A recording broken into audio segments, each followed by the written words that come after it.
fine in late game as well, you know? But I'm not sure if he's willing to play attack speed, and I don't think you should. Because this kind of comp, I think they really need to snowball early and try to use Karma and Olaf mid jungle synergy with Leona's roam. And the roaming timing is better when you can push the lane, right? Yeah. And yeah, top side is Hecarim versus Wukong, by the way. It feels like if we were, you know, 5 or 6 patches back, this would be like a bot game or something, you know, like auto pick champions, because definitely not a couple of champions that you would have expected, but you notice that they saw the Wukong and they picked the Hecarim into it, so this must be something that Khan is comfortable in this matchup with. And Yagao just gonna round out the composition with not the Syndra, but actually the Corki, which again is a little bit of better scaling. And he's going up against a relatively passive laner in the Karma, so might just pick up the call and sit back and farm it out there for the side of JDG. Yeah, I mean, they definitely picked it for the late games. Like, you have Sivir and Corki. How can you think about that? Like, oh yeah, we are picking Sivir and Corki, but we play for early game.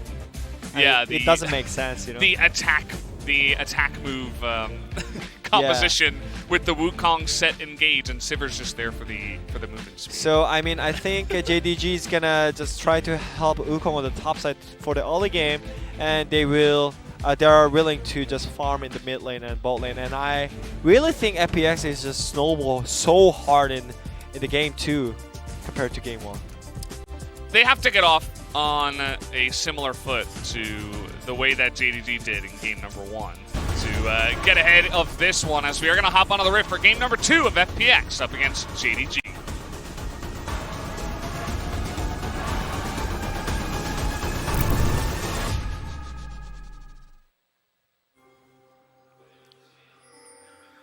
Here we go, game number 2 of the first semifinals.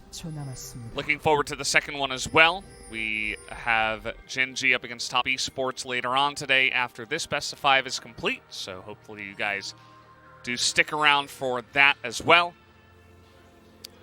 But first we do have to finish up this one. So yeah, my question is LwX picked up Scorch as well? Because he picked up Hill. He changed. He learned. Yeah, he learned. And also, LvMao is still sticking into that phase rush set, and I really love that, by the way. Oh, Gathering Storm. Gathering Storm.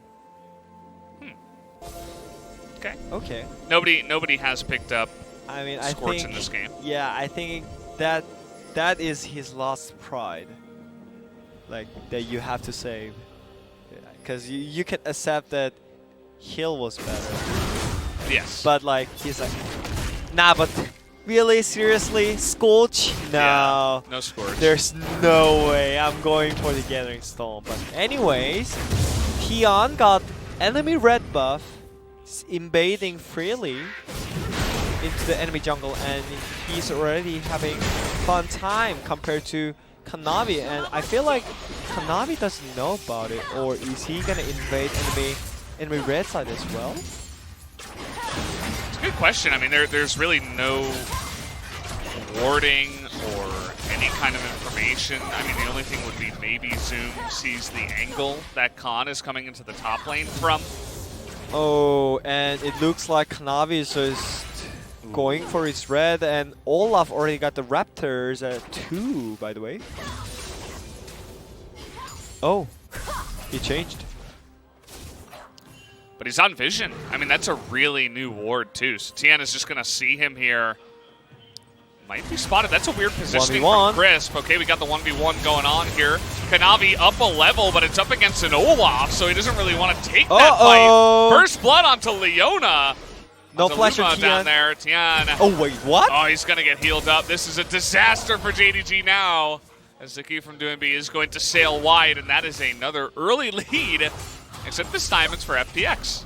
That was just complete out-jungled by Tian, by the way. He just invaded enemy topside jungle and just came back to his red jungle with the vision control, that maybe it's from Doinb, I suppose, because he got the lane prior to, and that was pretty new R2, so it was pretty much from Doinb, the vision control, and everything was just perfect, and Chris was ready for the skirmishes in the tri-bush as well. Yeah. So we're just gonna take a look at the replay. Tian saw him coming, and they win for the fight down here on the bottom side as well. Yeah, I mean, it's Poke Varus versus Sivir, by the way. You see that dodge by Crisp? Yeah. That was pretty sick. And also, I mean, yeah, that was clean flash and heal by LvMao as well. I mean, it's still not done yet. It's 2v2 randomly. Yeah. Okay, Tian's getting double in there. Buff. He's got double buff, and he's going to work on the Conqueror. Yagao. He's just going to smite him down. Man. And the Triumph comes in. 4-0 at 4 minutes. FPX are angry after game number 1, and now they have full control of this game. If it's a Scream, if it's a Scream game, you can just pause and ask Go for next. a remake or go next. You know, it is actually happening pretty often. And right now it feels like it is that kind of game right now. I mean, it is true that they have all the game comp, but Karma Doinb is just diving top with TP. Yeah, just going to lock him down, take all the turret aggro as the Ignite is going to pick up the kill and hand it over to Khan in the top side. We're going to have 2 stomps in a row, it looks like here, guys, except not for the same team. Yeah, I mean, this is the reason why I predicted FPX to win it 3-0 cleanly. Yeah?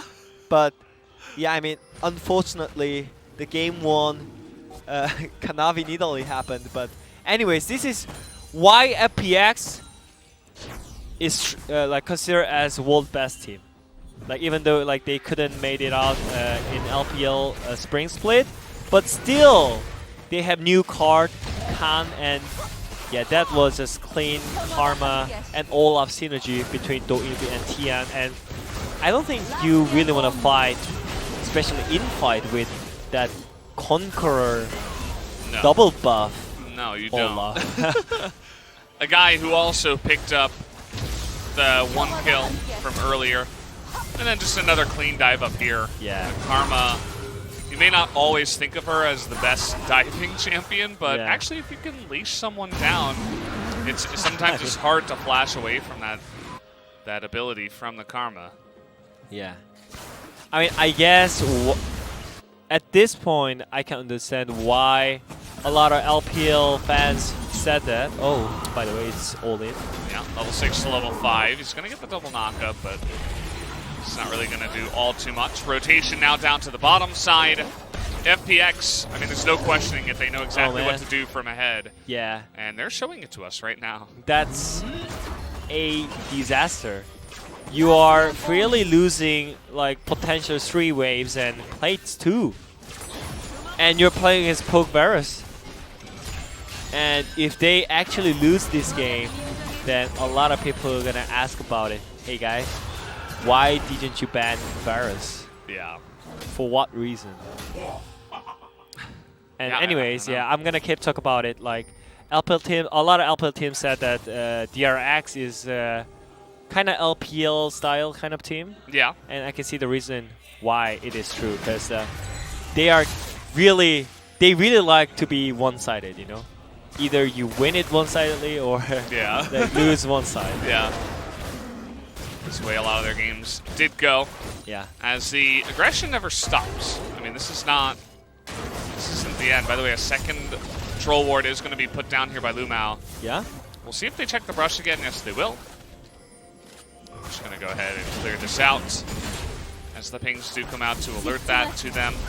The bottom lane kind of in shambles here for the Sivir, and also the jungle very far behind. 0 and 2 is Kanavi. I mean, the thing is, I don't think Yagao is gonna exist in game until 20 minutes, while Doinb is just roaming top 24/7. But nothing is happening. Yeah, that was the timing was a little bit off there. There were only 2 minions by the, when Doinb did hit the lane. So yeah, but still, I don't think Yagao is gonna exist in this game until like 20 minutes. He has Tier into Cole and into Triforce as well, by the way. So yeah, they really need a lot of time, and especially when you're playing Graves jungle, you also want to farm too. So I think JDG's strategy is just like farm, farm, farm.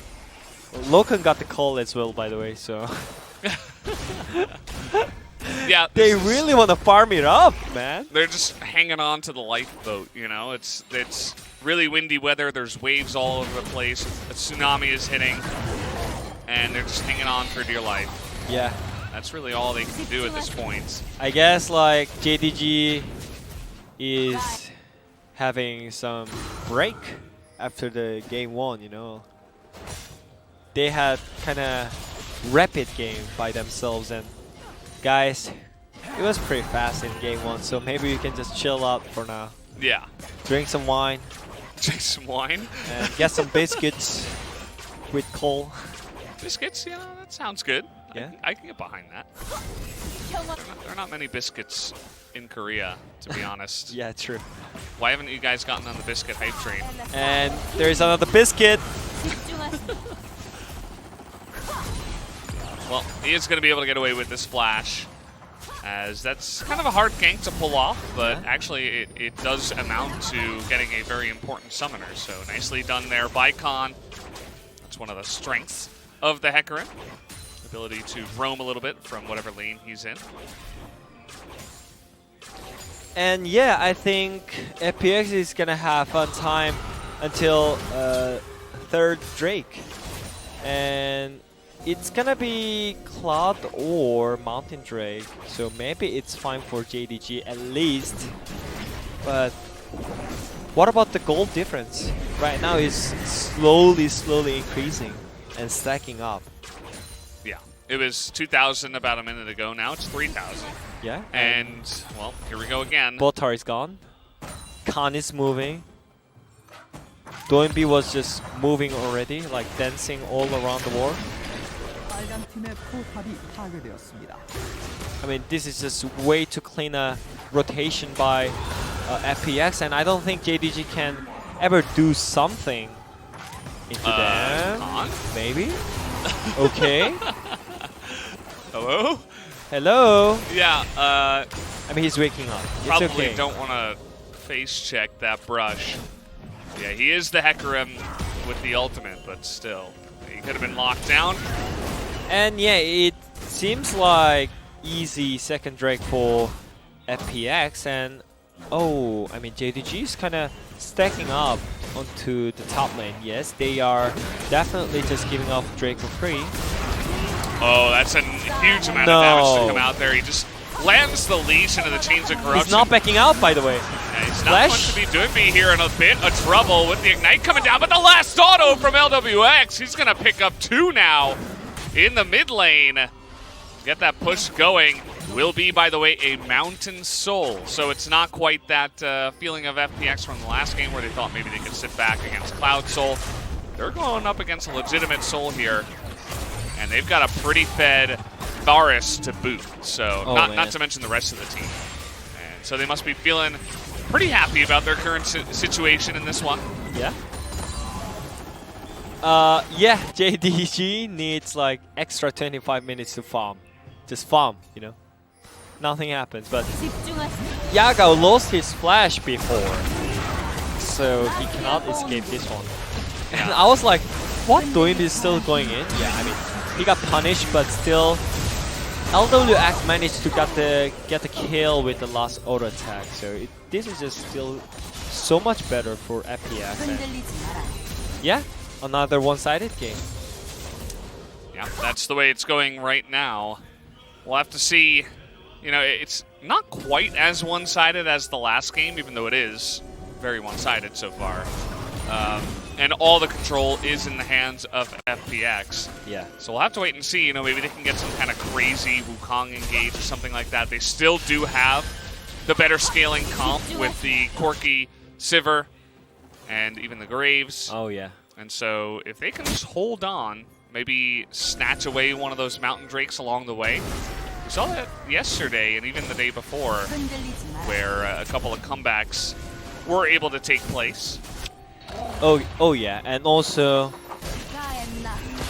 the people who watched for MSC all day, then I mean you might agree that late game teamfight comp is not bad. Oh, Zoom. Well, he's gonna engage the fight and bait them in. But who's baiting who here, really? Chris in a little bit of trouble, but he is just going to flash away. That's 2 kills now, and I think we're going to see a whole lot more as down will go Yagao, as well as Khan doing it for his team. Bunch of squishy members, but now they're going to send in Tian first to get that turret aggro. No chance for Kanavi to get away. That is 4 kills to 1 in favor of FPX. It feels like over again, because, yeah, I mean, I don't know, like they only know about the one-sided game. And I was gonna talk about how aggressive they are. And I really don't think it was the timing for JDG to pop off, because I do believe that Corki has no items. Yeah. I mean, they have package, but you know, Varus has almost 2 items while Sivir, your team's Sivir is having fun with the Caulfield Warhammer. Yeah. 2 items, by the way. Look at their items. I mean, look! Look at their items. Warhammer! By the way, Sett died again. Kind of go without mentioning. Okay, I mean, yesterday LvMao's Sett was like shining, but this time around he's not shining at all. And Crisp is actually doing so much better job than last game. And look at Khan. Yeah, I mean, he's just running. He's running it down mid in the good way, as a Hecarim, not the int way. We're gonna take another turret, and yeah, I mean, there's really, again, we find ourselves in the situation Wadid where there's not much more we can remark on in terms of strategy in this game. You know, we mentioned that yes, JDG do have a nice scaling composition, but is it realistic that they come back from down 7,000 here at 15 minutes into the game? Generally not against pro teams. Yeah, I mean, I just wanna share my experience. You know, like I was always talking about, oh man, if I'm like doing casting or commentating the game, then I would be so mad and really hard to be positive and talking about this kind of one-sided game, you know. And it is actually really hard because there is nothing to say. The game is over, you know, in theory. And I think the players should, the players that they're playing the game right now, they actually know that the game is kind of over. So they're being like, okay guys, let's just farm until like 40 minutes and maybe we can have some miracle team fights. That's actually the communication that you are doing, by the way, when you are this kind behind. So it's just they should have waited before forcing that fight up in the top side. At least 1 item. At least one item. I just want to don't fight with the Warhammer Sivir with the call. It's not stacked at all, by the way. Sivir. Yeah, Warhammer Sivir versus Yomu's Blade with the I mean, just 2 cores.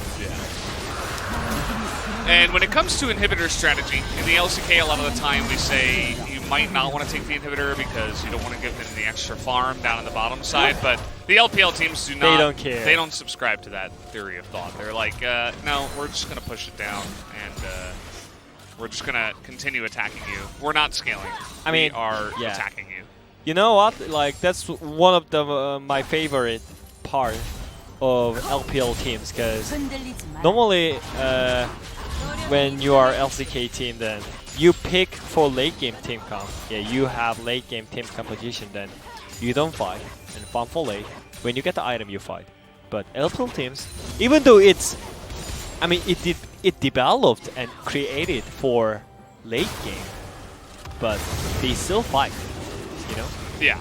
They are really, really aggressive, and aggressive in a smart way. So you cannot expect them to be like, okay, they have late game comp, so they're just gonna farm until like 40 minutes. But it's not happening when you are watching LPL team's game. Khan is doing it again.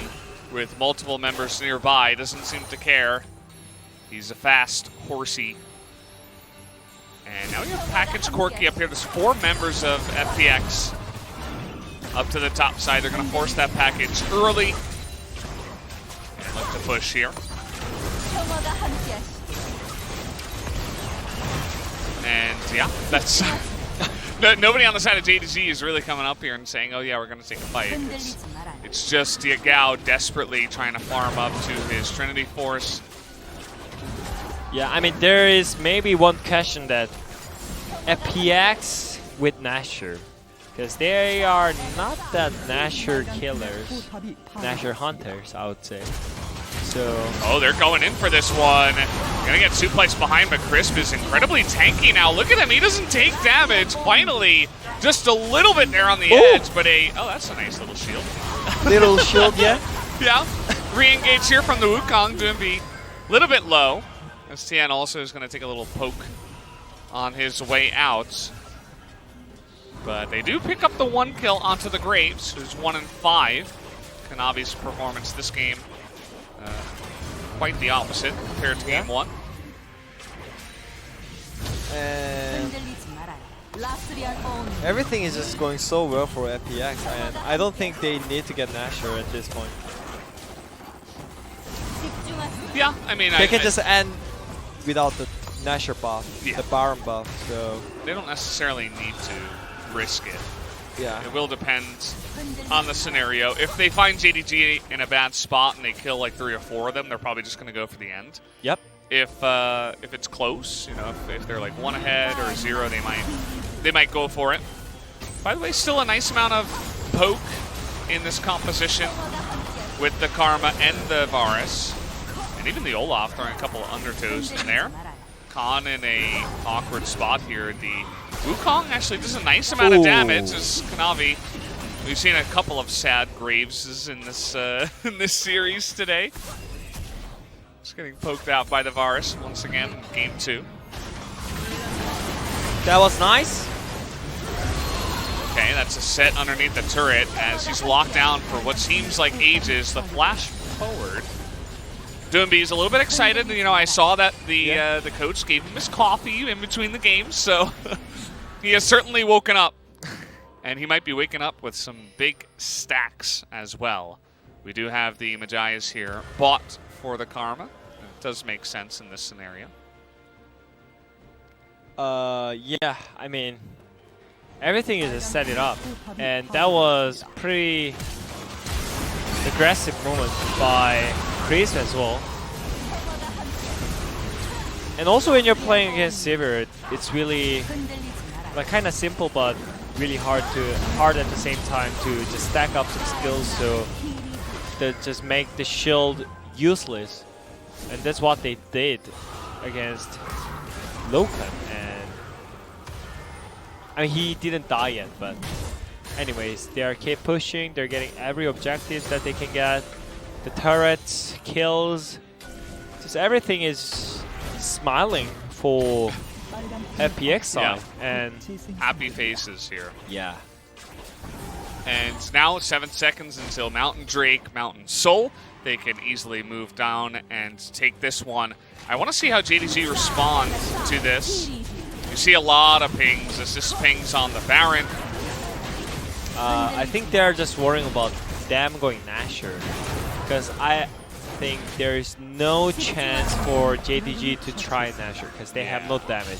And especially when you're playing IE, I mean crit AD carry, then you can do Nashor pretty decent after you get IE, Infinity Edge. Yeah. But, you know, like I don't think this Sivir is gonna have IE the end of this game. Hey, he's pretty close. I mean, pretty close, but I think he's on his way. They can just end the game before. Yeah, we'll see how FPX do want to go for this one. With the Mountain Soul, it will be quite difficult to do much up against this team because it's not just the item difference, it's the level difference. The one person on the side of JDG who's doing a good job in levels, though, is actually Yagao, who's level 14. Yeah. Has been just straight up farming the entire game. As you did mention, that's kind of the strategy here for JDG's composition. now he's at least a champion. He's existing. They're going for it, by the way. Here comes the package through the entire lineup. LvMao is going to get burst down. LvMao into the back line does so much damage. And with Zoom following it up, that is 3 kills now for JDG against a team that was so far ahead of them with Mountain Soul. The engage was just too good for JDG. And LokeN is definitely getting his IE after this. Oh, yeah. And also that was insane, incredible engage by Yagao and follow up by LvMao. Absolutely. The mechanical plays there from JDG as in goes Khan. That's going to be 1, make it 2. He's still full health. Although there's still a heavy amount of damage left available here. Yagao is going to look to punish as he flashes forward. Will the tick damage do it? Absolutely not against that corrupting pot. And so, at the end of the day, yes, they get the 3 kills, but then they lose 2 of their own. And I think FPX can kind of just reset from here, but take a look at this beautiful engage. Oh, yeah, I mean, it was thought from LvMao that it pulls Varus into them, and he tried to flash out, but got pulled back by Yagao at the same time. And fortunately for FPX, they had one good Hecarim on the top side, so they blocked the Nasher. I mean, if they lost Nasher, I would definitely think that JDG can stall out until like at least 35 minutes. But right now, Nasher is still up and Hecarim is fed. I mean, everyone is still fed. Maybe the magic stacks are gone, but I think for the ult there is a little bit much. Kanavi on the Graves is going to be very hard to lock down. Yep. I mean, he's not fed this game, so it's fine. But the problem is, what if the time goes on? What if they can stall out until 40 minutes? Then you have Sivir, and you have Corki in the late game, and Graves in the mix, and you have such a great engage tool, which is LvMao, and Zoom is taking back. So I think everything for JDG right now is all about the late game, and they already had successful time in the mid lane team fight, so I don't think they are worried about too much compared to before, but still there is so many tasks that JDG needs to come over, and definitely FPX is still ahead, and if they can get this mid inhib turret and get 2 inhibs, potentially 3 inhibs, but oh, Kanavi in the front. He's gonna survive actually. The Olaf not able to quite die, but the Hecarim can do better than you, Olaf. He's gonna get the 1. He died, actually though. Does get burst down. They're going too deep. The turret's still alive here. FPX, we would have thought that maybe after that last engage they would have learned a little bit. I mean, they're still ahead, but yeah, you got to be careful about just straight diving turrets after losing a team fight and items being picked up. As you mentioned, the IE was available there for LokeN, so they are going to be able to group up, pick up the inhibitor. We got a minute 30. Oh, they didn't get the inhibitor. What? Okay. Okay, that's interesting. I think in this case, with the Elder coming up in a minute 30, you want to take that down. For sure. But they just got a little bit too pressured to back away. And also at this point, I think they are really thankful for the Mountain Drake Soul. And then look at here. I mean, I thought they kited out this engage really well by JDG, but Khan was pushing topside, right? He was like right into the face while Sivir is just getting melted by Varus damage, and that was great flank by him as well. Yeah.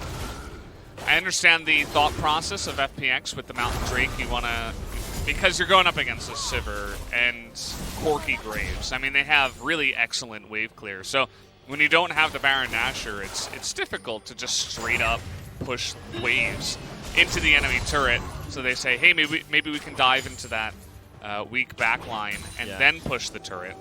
But it didn't quite pan out as they would have hoped. Yeah, they're playing against Sivir, so you must play on 2 lanes at least, you know? That's the just theory to, I mean, textbook to play against Sivir, right? How to play against Sivir.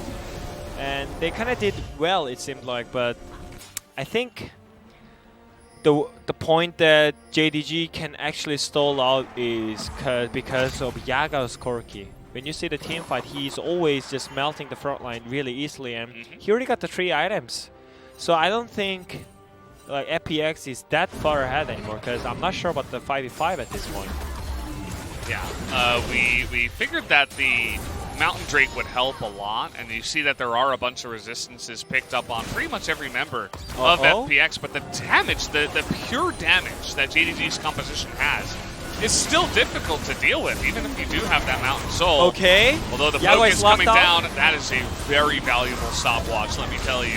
As Yagao is going to go through them with the package, but he is going to go down as the Elder gets taken by the Olaf at the same time. But look at LokeN, he's still alive on the back line. They're doing that damage, and Zoom with full health is actually winning against Elder here, as it is 4 versus 3. At the end of the day, this game is really crazy. It's so back and forth now, but the Elder buff was picked up by FPX. They can't seem to push with only 3 members at this point, though. I mean, if JDG got the Elder Drake, then that was complete disaster, but it was really great engage and great stopwatch at the same time, but he already lost the HP, so all the things were looking great for FPX side, but luckily LokeN got enough items to deal a damage on their front line, and during the team fight he was keep kiting with the Yagao. I mean, Yagao just died instantly after he uses the stopwatch, but still, you know, it's all about mid and AD carry those damage dealers, you know. One of the damage dealers is alive, then successful. It's fine.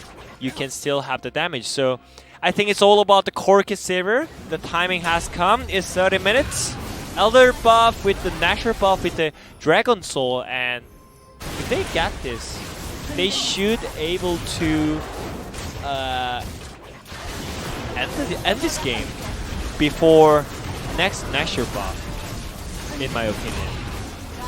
Yeah, that's what you would imagine. And you can see that JDG, they're not really concerned with this here, as they're just going to send Zoom bot. Have him push down the turret a little bit. TP did come in from Khan, so he actually did use that. I was thinking maybe he was going to save it for an engage. Yeah. Because, I mean, you got TP Righteous Glory Hecarim, right? You're going to look for the insane TP engage plays, but instead he just goes up to the top side with the Baron buff and is going for the push. He's going to look at the wave clear. Attention. So the wave clear is real, so they really need to play on at least 2 waves, but they look like really afraid to take 5v5 at this point, because it's open in it, right? You don't need to bring waves, so if you are ahead, you just go in and, hey bros, you guys really want to fight 5v5? No, we are far ahead, so just back out, give us free inhib. But right now, even though there is no inhib turret, FPX is kind of afraid to hit this inhib. Yeah, finally they're going to move up because both Yagao... It's easier with Kanavi, the waves. Yeah, the waves come in, and they all rotated up top side. So they're just going to give away these 2 inhibitors here. They just gave up, by the way. Yeah, 2 after those timing, I thought it was really great defense. So if they lose this top inhib as well, then I don't think this is great news for them. Oh boy, LvMao, see you later. It's going to be locked down by the Chains of Corruption straight up there, as the 3rd inhibitor is going to go down. And FPX with the Baron buff, it's still 1:18. They're going to push in, but Zoom is going for the 4v5 engage. Into the back line here is Khan. Just getting so much attention onto himself, but he is going to go down. As, yes, so will Zoom, but Yagao and LokeN still available here, even Kanavi. Can they do anything to stop this push, though, is the real question, as Kanavi is going to be hunted down. Righteous Glory! Down will go the Nexus turret, but in goes Yagao. They're not able to take down the Nexus just yet, but they're on top of Yagao, and they finally will take him out, and now it's only LokeN.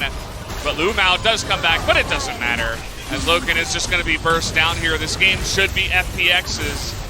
As you can see, LvMao desperate, very desperate to do whatever he can from this point in time, but the Nexus will go down. Game number 2 will go the way of FPX in 33 minutes. And we do have a tie series here, 1-1 in this best of 5.